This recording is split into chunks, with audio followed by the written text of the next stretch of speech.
Why are you locking my daddy out? Nia Reed's voice cut through the music as the scanner flashed red, and the glass doors clicked shut between them. Marcus stood outside in his Navy maintenance uniform. One palm pressed against his 8-year-old daughter's hand through the glass, the other holding a blue ticket stamped invalid across her gold star. Heather Caldwell lifted her clipboard toward security. Behind her, Mayor Eleanor Whitmore stopped walking. "Daddy came," Marcus said softly. "Remember that." 43 minutes earlier, Marcus had crossed the empty faculty hallway carrying his steel thermos, a small canvas tool bag, and the polished black shoes he planned to wear for the dance. Fluorescent lights hummed above him. The building smelled faintly of floor wax, warm dust, and the machine oil that never fully left his hands, no matter how hard he scrubbed. From the gym came the muffled pulse of a sound check and the bright, uneven laughter of children arriving with their fathers. Marcus slowed beside the trophy case and checked the time. He still had enough minutes to change his shirt, comb the crease from his collar, and meet Nia before the first song. Inside his jacket pocket, the blue ticket lay flat against his chest. Maya Chun had signed it herself. Nia had taken it home 2 days earlier, drawn a crooked gold star beside the printed number BD0417, and written in purple marker, "For Daddy. Don't be late." He had promised her he would not. At the end of the hallway, a volunteer in a silver dress hurried past carrying white tablecloths. One slipped loose and dragged across a thin streak of water near the wall. Marcus caught the edge before she stepped backward onto it. "Careful," he said, setting down his shoes. He folded the cloth over his arm, wiped the damp patch with a towel from his bag, then placed a yellow caution sign over the spot. The woman barely looked at his face. Maintenance should have handled that already. Marcus glanced at the key ring clipped to his belt. Maintenance just did. He handed back the clean tablecloth and continued walking. No anger followed him, only the quiet rhythm of his work boots against the tile. Near the gym entrance, Nia appeared through the open doorway in her lavender dress and white cardigan. Her silver shoes flashed beneath the hem as she rose onto her toes, searching the hall. The moment she saw him, her whole face changed. She lifted both hands and pointed toward the registration table, where Heather Caldwell stood beneath a banner reading "Fathers Make Memories." Marcus touched 2 fingers to his heart, then held up the blue ticket. Nia grinned and disappeared back inside when Maya gently guided the children toward their seats. Heather watched the exchange without smiling. She wore a pearl-colored suit, a PDA badge, and the calm expression of someone who believed politeness could make any decision look fair. Grant Mercer stood beside her in a tailored jacket, checking the donor backdrop through his phone camera. "Mr. Reed," Heather said as Marcus approached. Her eyes moved from his work boots to the patched briarwood sleeve. "You understand this is a formal family event." Marcus placed the ticket on the white tablecloth. "I understand my daughter is waiting." Heather scanned it once. The machine chirped. For half a second, the light appeared green. Then she turned the scanner away, pressed something beneath the screen, and tried again. This time the light burned red. "Invalid," she said. "That's not possible. The system says otherwise." Grant did not look up from his phone. "Employees have their own entrance." Marcus met his eyes. "Tonight I came through this one as her father." The air near the doors seemed to tighten. Heather picked up a red stamp from beneath the clipboard and pressed it hard across the ticket, cutting directly through Nia's gold star. "Security will help you return to the staff area," she said, still smiling. "We already fixed the opening picture." Behind the glass, Nia had seen everything. She pressed her small hand to the door. Marcus lowered himself until their eyes were level and placed his palm against hers. Then Mayor Eleanor Whitmore entered from the side corridor, saw the dented steel thermos by Marcus's shoe, and stopped so suddenly her aide nearly walked into her. Heather turned the ticket face down, but not before Marcus. Noticed a bright red crescent staining the side of her thumb. The ink was still wet. The wet red crescent on Heather's thumb caught the light before she folded her hand beneath the clipboard. "There is nothing unusual here. His ticket failed. Security can handle the rest." Her voice stayed soft and polished, the kind of voice meant to make resistance sound unreasonable. Marcus rose slowly from the glass, keeping one hand where Nia could still see it, while Eleanor Whitmore looked from the fresh ink on Heather's skin to the blue ticket now lying face down on the white tablecloth. Was the ticket invalid before he arrived? Eleanor asked. Heather's smile tightened by a fraction. The system determines eligibility, Mayor Whitmore. We follow the same procedure for everyone. Behind the glass, Nia tried to lift the paper flower she had made for Marcus, but a volunteer guided her back toward the children's table. Your father is working tonight, sweetheart, the woman said. Come sit with the others. Nia looked over her shoulder. He came for me. The volunteer did not answer. Marcus watched his daughter being led toward a round table near the wall, away from the pairs gathering beneath the silver streamers. He did not call after her. He knew the sound of his own anger would frighten her more than the closed door. Instead, he picked up the polished shoes he had planned to wear and set them neatly beside his tool bag. One lace had come loose. He tied it with careful fingers. Mr. Reed, Thomas Keene said as he approached from the gym, you were instructed to return to the maintenance area. The vice principal wore a charcoal suit and a red school tie, but his eyes settled on Marcus's work boots as if they were evidence. I was instructed to repair the basement line, Marcus replied. I completed it, and you missed check-in, because of the work order you sent. Keene glanced toward Heather before answering. Emergency maintenance takes priority. You understand that better than anyone. The words sounded respectful, almost complimentary, yet they turned Marcus's responsibility into the reason he deserved to be excluded. Marcus reached into his canvas bag and removed the folded work order. Number 4472 was printed across the top. Beneath it, Keene's electronic approval showed 5:08 p.m. I was changing for the dance when this came through, Marcus said. The check-in desk closed at 5:50. Then the timing was unfortunate. The pipe was not broken. Keene's jaw moved once. The fluorescent lights hummed above them, and somewhere inside the gym a child laughed as the band tested 3 bright notes. Marcus unfolded the paper completely. A faint brown water mark crossed the lower corner where it had rested beside the basement valve. A contractor had already checked the line, he said. There was a service label on the valve. Heather placed 2 fingers on the ticket as though protecting it from contamination. This is becoming disruptive. We have children waiting. Marcus looked through the glass at Nia sitting with her paper flower in her lap. One of them is waiting because you moved her there.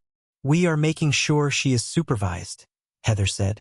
That is the compassionate thing to do. Eleanor's gaze shifted to the work order. She had not moved closer to Marcus, and she had not told Heather to reverse the decision. But the word compassionate seemed to trouble her. What time did the contractor inspect the line? She asked. Marcus opened the maintenance tablet clipped inside his bag. The screen was scratched at one corner, and the battery warning glowed yellow. He found the photo he had taken in the basement. The image showed a white service sticker wrapped around the brass valve, the contractor's initials, and a handwritten time. 4:32 p.m. I document every outside repair, Marcus said. Keene barely looked at the screen. A contractor inspection does not prevent a later problem. No, sir. Marcus enlarged the photograph with 2 fingers. But it should prevent a duplicate emergency order unless someone reports a new leak. Heather stepped between Eleanor and the tablet. Mayor Whitmore, the opening photographs are already behind schedule. We can have the district review this on Monday. Grant Mercer finally lowered his phone. This is a school dance, not a hearing. It became a hearing when someone told my daughter. I did not belong here, Marcus said. He did not raise his voice. The quietness of it made Grant look away first. Keene held out his hand for the tablet. I will take that and review it through the proper channel. Marcus locked the screen and returned it to his bag. I will submit a copy. The original stays with me. For the first time, Keene's professional calm slipped. Are you suggesting the administration cannot be trusted? Marcus looked at the red stamp, the closed glass door, and the work order signed less than an hour earlier. I am saying records should stay where they cannot be misunderstood. Eleanor studied him then, not with belief but with attention. She noticed the way he kept his body turned toward Nia even while answering adults, the way he had preserved the evidence without accusing anyone, and the way Heather's fingers tightened around the clipboard whenever a time was mentioned. Keene folded his arms. The order was necessary. Who reported the leak? Eleanor asked. A small silence opened between them. Keene looked toward the gym. Heather looked at Grant. Marcus lowered his eyes to the photograph again and saw something he had missed in the basement. Beneath the 4:32 service time, the contractor had written no active leak. No return required. Yet work order 4472 had been created 36 minutes later. The words no active leak, no return required sat beneath Marcus's thumb while the hallway lights buzzed above him. He looked once at Keene, then folded the work order along its original crease and slid it into the inner pocket of his canvas bag. Before anyone could speak, a small cry rose from the bench near the gym doors. A girl in a pale blue dress stood beside an unplugged phone, her shoulders trembling as she searched the crowded hallway. "My dad isn't here," she whispered. "Mom said he would call." Heather glanced toward the child, then back at Eleanor. "One of the volunteers will handle it." No one moved. Marcus did. He crossed the tile slowly, keeping his hands visible so the frightened girl would not feel cornered. "What's your name?" "Sophie." "All right, Sophie. Do you know your mom's number?" She nodded and held up the dead phone. Marcus took his own from his pocket. The screen showed 2 missed payment alerts and a reminder that rent was due in 4 days. He turned the notifications face down before handing the phone to her. "You make the call. I'll stay right here." Sophie dialed with both thumbs.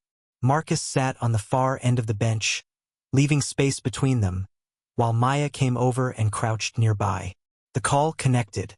Sophie's voice changed at once. "Mom? I'm okay." Marcus looked through the glass toward Nia. She was still seated near the wall, holding the paper flower in both hands. When she saw him helping Sophie, she lifted the flower slightly, as if reminding him she was still waiting. Marcus pressed 2 fingers to his heart. Heather watched the exchange with a thin, impatient smile. "Mr. Reed has always had trouble knowing when a task is finished," she said to Eleanor. Marcus heard her, but he did not turn. He waited until Sophie's mother confirmed that her grandfather was 5 minutes away, then gave the phone to Maya and asked her to remain with the child. "You didn't have to do that," Maya said quietly. She needed to hear a familiar voice. "So does your daughter." Marcus looked at Nia again. "That is why I'm still here." As he rose, his steel thermos slipped from the side pocket of the bag and struck the tile with a hollow clang. It rolled across the floor, turning slowly until a deep crescent-shaped dent caught the light. Eleanor stepped forward before it reached the registration table and stopped it beneath the toe of her shoe. For a moment, her face lost the careful expression she wore in public. Marcus bent to pick it up. "Sorry, Mom." "Where did that happen?" she asked. "The dent." Eleanor nodded. Marcus rubbed his thumb over the cold steel. He remembered snow hammering the school windows, the smell of wet wool, and 23 frightened people huddled beneath emergency blankets. 3 months earlier, the city roads had disappeared beneath white drifts before the warning sirens finished sounding. Marcus had been closing Briarwood for the night when headlights stopped moving beyond the parking lot. Families began knocking on the side doors, carrying children whose shoes were soaked through. He had used his maintenance key to open the community room, even though the building was not yet listed as an official shelter. The furnace failed within 20 minutes. Marcus found the backup generator choking on ice behind the loading dock and crawled beneath it with a flashlight between his teeth. Inside, a little girl in a yellow coat shook so hard her grandmother could barely hold her. Marcus removed his own coat and wrapped it around the child. Then he took the grocery envelope from his wallet, the one meant to cover his and Nia's food through Sunday, and handed the cash to a bus driver heading toward the only diner still open. "Soup, batteries, anything warm," he said. The older woman in the gray coat tried to stop him. A silver snowflake pin trembled near her collar. "You have a family of your own." "So do they. At least let me repay you." Marcus tightened the coat around the child's shoulders. Get her warm first. Names can wait. Near dawn, after the generator steadied and the last child stopped crying, Marcus filled out the shelter log. The woman signed Eleanor Wells in careful blue ink. A yellow glove lay beneath her chair after she left, and Marcus placed it inside the lost and found cabinet instead of throwing it away. Back in the hallway, Eleanor was still staring at the thermos. Marcus slipped it into his bag and returned his attention to Nia. He did not notice Eleanor touch the silver snowflake pin at her collar, or see her quietly message her aide to search the city's storm records for one name: Eleanor Wells. Eleanor's message disappeared into the city archive system, and Heather's attention followed it for half a second too long. Mayor Whitmore, we really should begin. In a moment. The children have already waited. Her tone remained courteous, but her hand moved toward the steel thermos as if she wanted it removed from sight. Eleanor stepped away from the registration table instead, neither defending Marcus nor dismissing him. I am checking a memory, she said. That is all. Heather turned toward Maya. Please take the children inside and close the doors. We do not need them listening to an adult dispute. Through the glass, Nia remained at the edge of the waiting table, the paper flower resting against her lavender skirt. Maya opened the door only wide enough to kneel beside her. Are you okay? Nia nodded, though her eyes stayed on Marcus. The light was green first, she whispered. Maya looked back at the scanner. What light? Daddy's ticket. It made the good sound. Then Mrs. Caldwell turned it around. Heather's head lifted. Nia may be confused. She is upset, and children do not always understand what they see. Marcus did not ask his daughter to repeat herself. He pressed 2 fingers to his heart again, and Nia copied him before Maya guided her back to the table. She does not need to prove anything, Marcus said. The machine keeps its own record. The sentence slowed the room. Grant stopped tapping his phone. Keene looked at the scanner, then at Heather's clipboard. Eleanor watched Marcus open neither his bag nor his mouth further. He had offered a way to test the claim without placing the weight on an 8-year-old.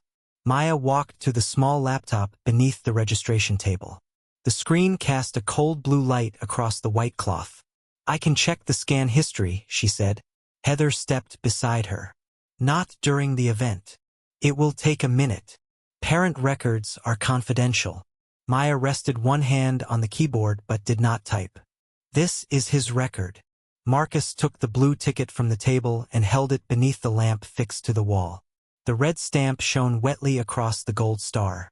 At the bottom edge, Maya's signature curved beneath the printed number BD 0417. You signed this? He asked. Tuesday afternoon. Was it valid then? Yes. Heather gave a small, patient sigh. Tickets can be cancelled after issuance. Late arrival, duplicate registration, incomplete information. There are several ordinary explanations. Which one applies to me? Marcus asked. Heather looked at Keene. Keene adjusted the cuff of his shirt. The system does not always provide a detailed reason at the check-in screen. Marcus placed the ticket beside the scanner. Then show us when it changed. No accusation entered his voice. That made the request harder to refuse. Maya opened the event dashboard and entered her staff password. A list of ticket numbers filled the screen. She searched BD 0417. The first entry appeared in green. Test scan successful. 4:18 p.m. A second line sat beneath it in red. Manual void. 5:50 p.m. The hallway seemed to lose its background noise. The band inside struck one uncertain piano chord and stopped. 5:50, Eleanor asked. Maya nodded. Heather recovered first. That was the closing time for check-in. The system may automatically convert unclaimed tickets. Maya clicked the event settings. Automatic cancellation is disabled. Heather's fingers closed over the edge of her clipboard. Then it was likely an administrative correction. From whose account? Eleanor asked. Maya opened the audit details. The page loaded slowly, a gray circle turning at the center of the screen. Marcus stood with his hands at his sides. He could smell the metallic dampness still clinging to his work pants from the basement and the sweet floral perfume Heather wore. When the record appeared, it did not show a name. It showed a device, VP02, the desktop computer inside Vice Principal Keen's office. Keen leaned closer. My account is used by office staff. That does not prove I made the change. Were you in your office at 5:50? Marcus asked. No. I was in the gym. Grant answered before Keen could. He was introducing the donors. Everyone saw him. Heather's explanation came quickly. Then someone in the office corrected the registration. That is hardly sinister. Maya clicked to the hallway camera archive. A thumbnail from 5:49 showed Keen beneath the stage lights. Microphone in hand, Grant standing beside him. The timestamp matched the moment the ticket was voided. Eleanor's eyes moved to the temporary organizer badge hanging from Heather's neck. Heather noticed and tucked it beneath the lapel of her pearl-colored suit. At the bottom of the audit page, a new field appeared. Office access record available. Maya selected it. The screen displayed one entry at 5:46 p.m., but the badge identification was still loading when Heather reached across the table and closed the laptop halfway. The laptop stopped an inch above the table, its blue light cutting across Heather's knuckles. We are not turning a family event into a public investigation, she said. Open it, Eleanor replied. Mayor Whitmore, open it. Heather's smile held, but the muscles near her jaw tightened. Before Maya could lift the screen, a faint clicking sound came from inside the gym. Marcus turned his head. It was not loud enough to alarm anyone, just a quick electrical tick beneath the music, followed by the thin smell of heated plastic drifting through the doorway. Kill the decorative circuit, he said. Keen frowned. What? The light arch shut it down. Grant stepped between Marcus and the gym entrance. That display was professionally installed. Another click sounded, slower this time. Marcus looked past him toward the silver arch surrounding the donor backdrop. Hundreds of small white bulbs were wired into the same floor strip as the speakers, and the cable disappeared beneath a dark blue rug where children were beginning to gather. The load is wrong, Marcus said. That line is carrying the arch and the stage system. Heather lowered her voice. Mr. Reed, please do not create panic because you are upset. Marcus did not answer her. He pushed open the glass door just far enough to call Maya's name. Move the children away from the east wall. Maya saw his face and did not ask why. She clapped twice and told the children they were changing places for a game. Nia looked toward Marcus, then took Sophie's hand and followed Maya toward the opposite side of the room. You do not have authorization to interrupt this program, Grant said. I have authorization to protect this building. Marcus crossed to the electrical panel beside the storage room. The air near it carried the bitter smell of melting insulation. He opened the metal door, read the handwritten circuit labels, and found the breaker marked donor arch. A red tag hung beneath it in his own block lettering. Do not combine with stage audio circuit. Heather reached the panel just as Marcus placed his gloved hand on the switch. If you turn that off, the sponsor photos are ruined. If I leave it on, the floor may not be safe. That is speculation. Marcus looked at the rug. A narrow ridge had formed beneath it where the extension cable was beginning to soften. No, ma'am. He pulled the breaker. The donor arch went dark. The music died with it, leaving only the hum of the ventilation system and the scrape of one folding chair before the room became still. 3 seconds later, a curl of gray smoke slipped from beneath the rug. Someone near the back whispered, "Oh God!" Marcus moved quickly but without running. He told the adults to keep the children back, lifted the rug with the rubber handle of his tool, and exposed a blackened connector swollen from heat. He unplugged it at the wall, checked the surrounding carpet with the back of his hand, then used a small thermal reader from his bag to test the floor. Nia stood beside Maya across the room, clutching Sophie's hand. When Marcus looked up, Nia's shoulders lowered. She knew that look on his face. It meant the danger had passed. Grant stared at the dark logo above the backdrop. You shut down equipment we paid for. Marcus removed one glove and examined the red mark rising along his wrist where the panel door had brushed hot metal. Electricity doesn't read donor names. The room went quiet again. Even Heather stopped smiling. Eleanor walked to the panel and read the red warning tag. When was this written? 2 days ago, Marcus said. I filed a safety note after the installation. Keene cleared his throat. That note was reviewed. Marcus opened the maintenance app on his tablet and turned the screen toward Eleanor. The report showed his photograph of the overloaded strip, the same written warning, and a yellow status line beneath it, deferred by T. Keene. Reviewed, Marcus said, and postponed. Heather stepped closer, recovering her professional tone. This is exactly why these matters should be handled privately. People may misunderstand ordinary administrative decisions. Eleanor placed one hand on the edge of the open panel and looked at the burned connector. Children would have been standing here in less than 5 minutes. Heather glanced toward Grant. The installation team assured us it was safe. Grant's phone remained raised, but he was no longer recording. We paid for the room to look a certain way, he said. The sentence fell harder than he intended. Eleanor's eyes moved from him to Marcus, then to Nia and the other children waiting safely across the gym. She took out her phone and sent a short message to her aide. Preserve every maintenance report, access log, and camera file from tonight. Do not allow deletion or alteration. At the registration table, Maya reopened the laptop. The badge record had finally loaded. One access card had opened Vice Principal Keene's office at 5:46 p.m., 4 minutes before Marcus's ticket was manually voided. The temporary card belonged to Heather Caldwell. The name Heather Caldwell glowed on the access log while the burned connector cooled on the gym floor. No one spoke for several seconds.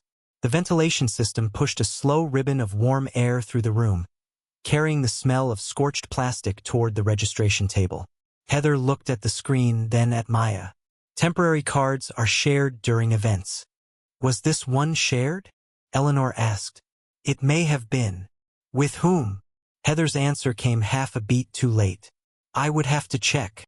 Marcus stood beside the dark electrical panel, wrapping a clean cloth around the red mark on his wrist. He did not move toward Heather or use the access log as a weapon. Instead, he looked across the gym at Nia, who was still holding Sophie's hand near the folded bleachers. When Nia saw the cloth around his wrist, she raised her eyebrows. Marcus gave her a small nod to show he was all right. Save the original log, he told Maya. Not a screenshot. Export the file with the timestamp. Keene's voice sharpened. Mr. Reed, you are not directing a district investigation. Marcus turned toward him. I'm asking her not to lose the record. Eleanor lowered her phone. Export it.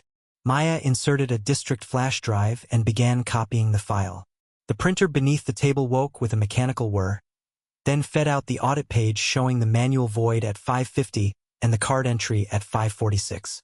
Heather reached for the paper, but Eleanor placed 2 fingers on its upper edge first. Leave it. There. At that moment, Eleanor's aide returned through the side door carrying a tablet and a thin storm response folder. We found the shelter log, she said quietly, and the city archive confirmed Eleanor Wells. Heather glanced toward the folder. Mayor Whitmore, perhaps we should discuss unrelated city matters somewhere private. Eleanor did not answer. Her aide opened the folder just enough to reveal a blue ink signature beneath the date of the blizzard. Eleanor's own face reflected faintly in the glass doors behind Marcus. She stared at the name she had written while Lily shivered beneath the stranger's coat.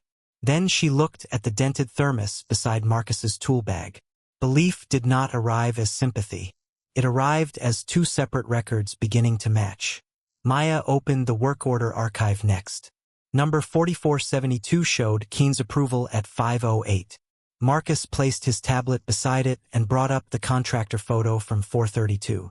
The service sticker read no active leak. No return required. A second inspection could still have been necessary, Keene said. Who requested it? Eleanor asked. Facilities. Which employee? Keene loosened his tie by less than an inch. The system does not show every internal call. Marcus tapped the lower corner of his screen. It shows the original assignment. A saved copy of the staffing board appeared. The on-call technician for that hour was Daniel Price. A second version, modified at 5:07, replaced Daniel's name with Marcus Reed. Heather folded her arms. Schedules change. Daniel Price was already on campus, Maya said. He signed in at 4:45. The printer stopped. The sudden silence made the soft tapping of Grant's thumb against his phone sound unusually loud. Eleanor's aide opened another file recovered from the PDA server. The subject line read opening frame. Grant stepped forward. Private donor correspondence should not be displayed without counsel. Eleanor held up one hand. Then we will read only what has been lawfully preserved. The email remained on the screen. Grant had written, "The opening frame must reflect our sponsor families. No uniforms, no maintenance staff, no distractions behind the Mercer Foundation banner." A message sent 12 minutes later from Heather to Keen appeared beneath it. "Keep Reed on maintenance until check-in closes." Keen replied, "I'll handle staffing." Heather's face did not collapse. She simply removed her phone from the table and slipped it into her purse with hands that had begun to tremble. "Those lines are being taken out of context," she said. The goal was visual consistency, not exclusion. Marcus looked at the waiting table where Nia's paper flower lay against her lap. He could have read the message aloud. He could have named every person who had helped turn his job into a trap. Instead, he asked Maya to copy the files before anyone opened another document. "Why?" Grant said. "You already have what you wanted." Marcus met his eyes. "I want something that will still be true tomorrow." Eleanor watched him choose preservation over humiliation, and the final doubt in her expression changed into resolve. Her aide's phone vibrated. The original storm radio recording had been located, along with camera footage from the shelter and a list of 23 people. Eleanor closed the folder and looked through the glass at the families gathering beyond the registration table. "No more private explanations," she said. "Set every verified record on that table. We are going to address this where Mr. Reed and his daughter were denied entry." The registration table was moved beneath the glass doors where Marcus had been denied entry, and every verified record was placed across its white cloth in the order the night had unfolded. The blue ticket came first. Work order 4472 came next. Then the contractor's service receipt, the ticket audit, Heather's access log, the original staffing sheet, and the messages recovered from the PDA server. Parents stood in a wide half-circle beneath the silver streamers. No one shouted. The silence carried more pressure than noise could have. Marcus remained beside the door in his Navy maintenance uniform, the clean cloth still wrapped around his reddened wrist. Nia stood safely behind Maya, holding the paper flower against her lavender dress. Eleanor Whitmore faced the table but said nothing. She had placed a district representative and an IT technician beside her, making it clear that this would be a record, not a performance. Heather stepped forward first. Her voice was controlled, almost sorrowful. "A regrettable series of administrative decisions has been made to look intentional. The ticket was canceled. The work order was legitimate. And the donor correspondence concerned event presentation, not discrimination." She folded her hands over the empty place where her clipboard had been. The gym's air conditioning clicked on, lifting one corner of the contractor receipt. For a moment, her explanation sounded possible enough to give several parents permission to breathe again. Keen nodded quickly.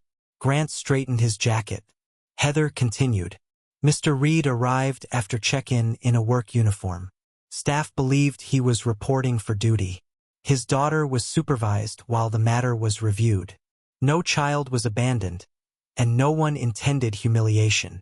Marcus looked through the glass at the print of Nia's palm, still faintly visible where she had touched the door. He did not interrupt. Maya lifted the blue ticket instead. This was issued to Marcus Reed and scanned successfully at 4:18. The IT technician projected the audit onto a portable screen. A green line showed the successful scan. Beneath it, a red line showed manual void at 5:50 from Terminal VP 02. Heather gave a careful nod. "As I said, An administrative correction. Made by whom? Eleanor asked. The office was being used by several volunteers. The access log appeared next. Heather's temporary organizer card had opened Keen's office at 5:46 and closed it at 5:53. A murmur passed through the parents. Heather raised one hand. Temporary cards are often shared. That proves access, not action. The explanation slowed the room again. It was reasonable enough to leave a narrow path of doubt. Grant stepped into it. This is becoming a public accusation based on a borrowed badge and routine event correspondence. Marcus reached into his canvas bag and placed work order 4472 beside the ticket. Then start with the time. His voice was low, but the room quieted around it. The contractor receipt showed. The basement line had been inspected at 4:32. No active leak. No return required. The original staffing sheet named Daniel Price as the on-call technician. The revised sheet replaced Daniel's name with Marcus 7 minutes before the unnecessary work order was issued. Keen swallowed. Staffing changes happen. Daniel Price was already in the building, Maya said. His sign-in record confirms it. Eleanor looked at Keen. Why was Marcus selected? Keen's eyes moved toward Heather. Facilities needed someone familiar with the system. Marcus unfolded the work order and turned it toward him. Then why did you refuse to tell me who reported the leak? No one answered. Nia stepped close enough to place her paper flower beside the ticket, then returned to Maya's side. On one petal she had written Daddy's first dance in purple marker. Heather saw it and looked away. The IT technician displayed the hallway camera. At 5:46, Heather entered Keen's office wearing the temporary badge.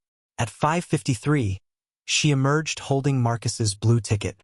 The red stamp was visible in her other hand. Heather's composure tightened but did not break.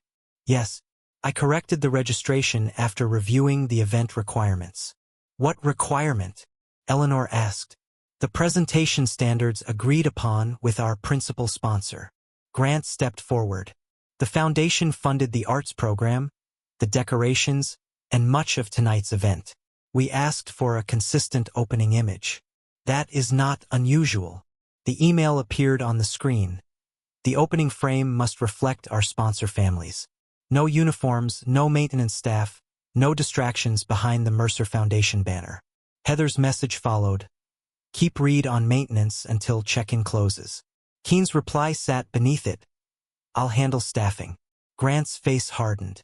That language referred to employees working in the photograph area, not Mr. Reed attending as a parent. For the second time, his explanation created a thin opening through which the truth might still escape. Then the IT technician played the recovered audio from the security microphone. Heather's voice filled the hallway, quiet and unmistakable. Keep him outside until the donor. Families finish. A folding chair scraped once and stopped. Grant lowered his phone. Keen stared at the floor. Heather removed the organizer badge from her neck but kept her chin raised. I was protecting what this school depends on. Marcus turned the ticket so the words for Daddy faced her. At what point did my uniform cancel her promise? Heather could not answer. Marcus did not ask for revenge. He asked that the false disruption report be removed, that Nia be taken off the waiting list, and that every preserved file remain with the district. Not so anyone can be shamed, he said. So the truth cannot be buried after this room empties. Eleanor placed her silver snowflake pin beside the blue ticket. Her aide connected an old storm recording to the sound system, and the first breath of winter static came through the speakers. Winter static cracked through the speakers, followed by the distant cry of children and the uneven cough of a generator refusing to turn over. Then Marcus's voice came through the recording, calm beneath the wind. Count them again. No child gets left outside while I have a key. The parents around the registration table stopped moving. On the portable screen, grainy shelter footage showed Marcus kneeling beside the frozen generator. The same dented steel thermos near his boot and the briarwood patch visible on his sleeve. A timestamp matched the storm log. Another frame showed him wrapping his coat around a small girl in yellow, while an older woman wearing a silver snowflake pin held the child's hands. Eleanor stepped beneath the projector light and removed the pin from her collar. "The woman in that video is me," she said. Her voice did not rise, yet it reached the back wall. "I signed the shelter register as Eleanor Wells, my maiden name. The child in Mr. Reed's coat is my granddaughter, Lily." Heather's red stamp slipped from her fingers and struck the table with a small wooden knock. No one bent to pick it up. Eleanor placed the snowflake pin beside Marcus's blue ticket. Her aide opened the original storm folder, showing the shelter log, the generator service report, and the names of 23 people Marcus had protected until emergency crews arrived. "Mr. Reed did not know who I was," Eleanor continued. "He spent his own grocery money on hot food. He gave Lily his coat. He repaired the generator and refused to let the city publish his name." Grant's mouth opened, but no explanation came. Keene stared at the work order he had signed. Heather folded her trembling hands together as if she could still shape the room through posture alone. Eleanor looked toward the locked glass doors. "I did not make Marcus Reed worthy tonight. He proved who he was when there were no cameras, donors, or officials watching." The air conditioning clicked off. In the stillness, the projector fan sounded suddenly loud. A phone vibrated somewhere near the folding chairs and was silenced at once. Eleanor turned toward Heather, Keene, and Grant. "The district representative will preserve every record. The denial of entry is reversed. The disruption notice against Mr. Reed is suspended immediately pending formal removal. No file, recording, message, or access log connected to this event may be altered." The district representative nodded and collected Heather's organizer badge. Keene was instructed to surrender access to the event system. Grant's foundation was removed from control of the evening's program, while the district reviewed the donor agreement. None of them were shouted down. They simply lost the authority they had used to make Marcus invisible. Eleanor faced the room again. "The man you left outside opened a door for 23 people when this city could not reach them." The sentence settled over the gym. Heather's lips parted, but her voice had gone dry. Grant lowered the phone he had raised to manage the optics. Keene's shoulders dropped when he saw Nia standing behind Maya with her paper flower pressed to her chest. Marcus did not look at the adults who had judged him. He crossed the floor toward his daughter. His work boots sounded heavy against the polished wood. When he reached Nia, he lowered himself onto one knee. "I'm sorry they made you wonder if I was coming," he said. Nia shook her head and touched the patch on his sleeve. "I knew you came."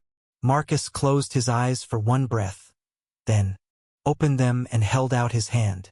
Eleanor walked to the glass doors, unlocked them herself, and removed the sign that read "Registered Guests Only." "Mr. Reed," she said, "would you and your daughter lead the first song?" Marcus looked at Nia before answering. "Do you still want to dance with me?" Nia placed her paper flower in Maya's hands and nodded. "Yes, Daddy." Marcus rose, still wearing his Navy maintenance uniform, the cloth wrapped around his wrist and the old wedding ring resting beneath his shirt on its cord. He looked toward the children seated at the waiting table. "Only if they don't have to watch through a door." Maya invited them to stand along the edge of the floor with their trusted adults. The band began the first soft notes of the song Nia had chosen. Marcus and Nia stepped into the center. For one suspended moment, the entire room remained silent. The only sound was the small tap of Nia's silver shoes against the wood as she placed one foot beside her father's boot.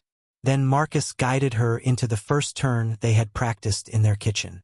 Eleanor watched from beside the open door. Heather could no longer hide the wet ink on her thumb. Grant's banner hung dark above the unplugged lights. The truth had entered the room without shouting, and no one could force it back outside. But as the first applause slowly rose, Marcus looked past the cameras and officials toward the blue ticket still lying beneath the red word "Invalid," knowing recognition was not the same as repair, and wondering what he would ask of the people who suddenly wanted to honor him.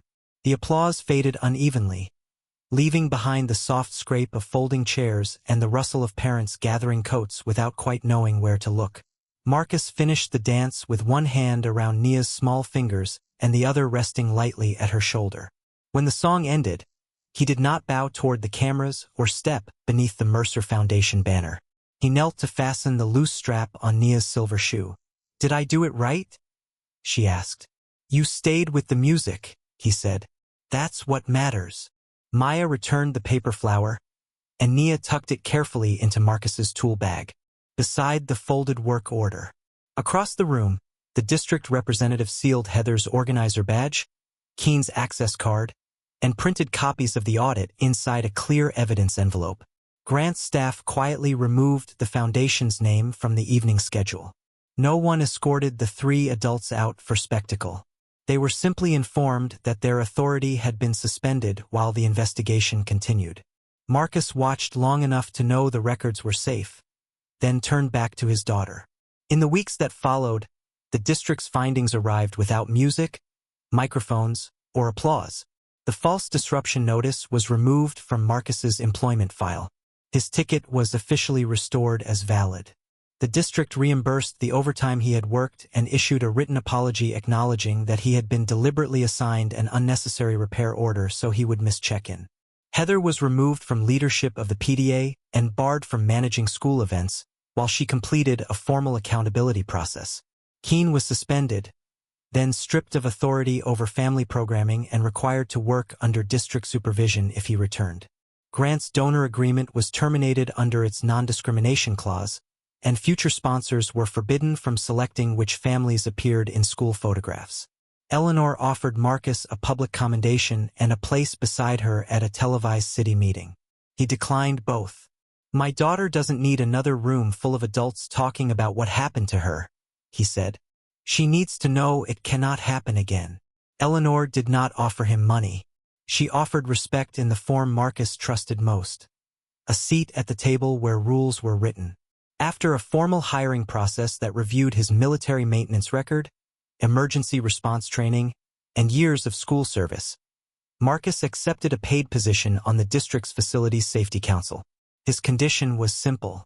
Hourly workers, single parents, grandparents, and legal guardians would hold real voting seats, not symbolic ones. When Keen later asked to apologize in person, Marcus met him in an empty conference room. Keen's voice shook as he admitted he had chosen donor approval over fairness. Marcus listened without rescuing him from the discomfort. "I forgive the person," he said. "The system still has to change.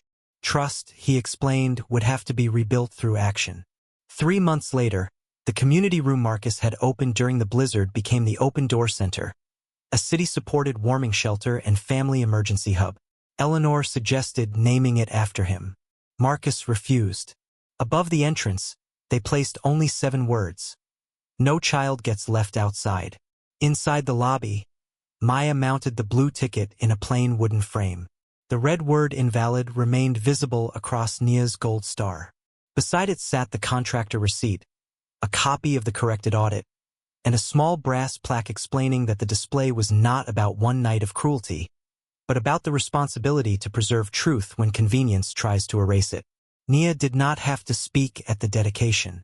She stood beside Marcus, holding his hand, while adults handled the promises adults had failed to keep before. For the next family honor night, she was allowed to choose the opening song. On a paper copy of the old ticket, she drew a small open door beside the star.